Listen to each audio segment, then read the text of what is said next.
Universitas Dharma Arcarya tidak hanya mengajar mata kuliah bahasa Inggris, tetapi mengajar mata kuliah di bidang pendidikan. Langsung aja ya Bu. Saya di sini pertama menurut Ibu, mengapa mahasiswa perlu melakukan penulisan tugas akhir dalam bentuk penelitian? Tugas akhir dalam bentuk penelitian. Jadi setahu saya di kurikulum Merdeka itu ada beberapa pilihan ya untuk bentuk tugas akhir. Namun salah satunya adalah penelitian. Nah, jadi sebenarnya penelitian ini adalah wadah bagi mahasiswa untuk menerapkan ilmu-ilmu yang sudah didapat dari mata kuliah yang sudah pernah ditempuh sebelumnya. Jadi dengan mengkombinasikan ilmu-ilmu tersebut juga dengan ilmu melaksanakan penelitian yang didapat dari mata kuliah metodologi penelitian kan, dan mahasiswa juga berpotensi untuk memecahkan masalah melalui penelitian. Untuk pertanyaan kedua Bu, apa sih saran dalam menentukan ide atau topik penelitian bagi mahasiswa?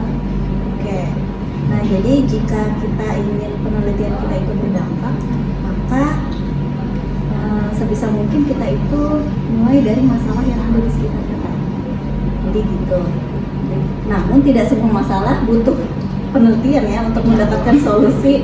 Nah jadi memang harus diseleksi. Jadi jenis masalah apa yang memang layak untuk dipecahkan melalui penelitian. Nah jadi sebisa mungkin pilihlah topik yang memang relevan dengan bidang ilmu kalian.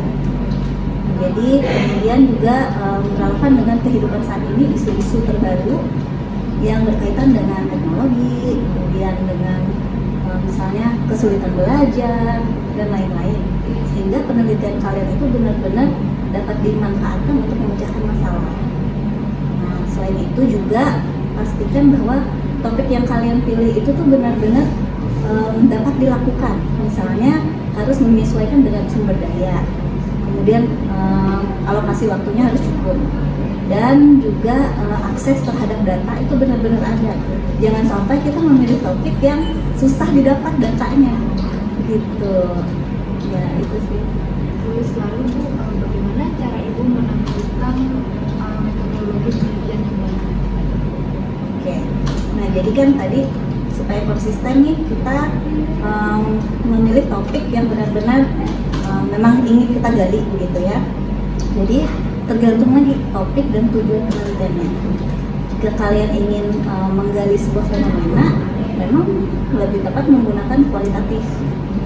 Ya, jadi fenomena tertentu itu mau kalian cari tahu seluk-beluknya sampai dalam, itu kualitatif. Namun kalau kalian ingin mencari hubungan atau pengaruh antar variabel, gunakan kuantitatif. Ya, jadi memang semua tergantung. Nah, penekanannya adalah jika sudah memilih metodologi tertentu, ikuti prosedurnya. Itu harus konsisten antara tujuan penelitian, kemudian desain penelitiannya, teknik pengumpulan data, sampai analisis datanya itu harus konsisten. Jangan dicampur-campur gitu. Ya, kadang mahasiswa itu bingung antara oke, saya mau eksperimental, tapi rumus-rumus atau teknik analisisnya tuh yang di SPSS tidak sesuai. Jadi harus konsisten. Ada lagi? Mengapa sih mahasiswa perlu melakukan tinjauan pustaka dan penelitian? Oke. Ya, jadi sebenarnya tinjauan pustaka itu tuh dijadikan basis atau landasannya, landasan teoretikal dan landasan konseptual. Nah, dengan membaca sumber-sumber referensi, terutama penelitian-penelitian terbaru nih, mahasiswa itu akan mendapatkan gambaran secara teoritis ini teori-teori yang dapat saya gunakan untuk membedah nanti hasil penelitian. Dan jika membaca penelitian relevan yang terbaru, mahasiswa itu akan mendapatkan celah di mana di topik ini yang belum pernah dikaji sebelumnya. Inilah kesempatan saya gitu. Jadi penelitian-penelitian sebelumnya itu juga dapat dijadikan pembanding begitu dengan hasil yang kalian dapatkan. Jadi untuk bahan analisis ke depannya. Selain itu, kalau membaca referensi yang sudah ada, kita tuh bisa menghindari yang namanya duplikasi penelitian. Kalau sudah pernah diteliti sebelumnya, kenapa kita harus meneliti ulang gitu? Jadi gitu lah. Memang harus dilakukan gitu ya, perpustakaan. Ibu ada pertanyaan lagi sebelumnya. Apa saran dan masukan Ibu bagi mahasiswa yang pertama kali melakukan? Oke. Mahasiswa. Sebenarnya mahasiswa ini sudah terdidik ya kan, udah 4 tahun berkuliah. Nah, namun yang menjadi tantangan itu kadang-kadang kurang percaya diri. Nah, jadi mulailah dari topik yang sederhana, namun berdampak. Ya, jadi nggak perlu yang ribet-ribet sebenarnya mau memecahkan masalah dunia ini enggak. Yang sederhana yang ada di sekitar kita aja. Dan terus pesan saya mulai dari mata kuliah yang pernah kalian tempuh, berbanyak membaca.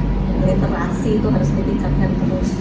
Dan jangan ada mindset yang berpikir bahwa penelitian saya ini harus yang benar-benar hebat tanpa celah sama sekali. Tidak. Bahkan kita bisa mengambil data ulang kalau memang salah prosedurnya.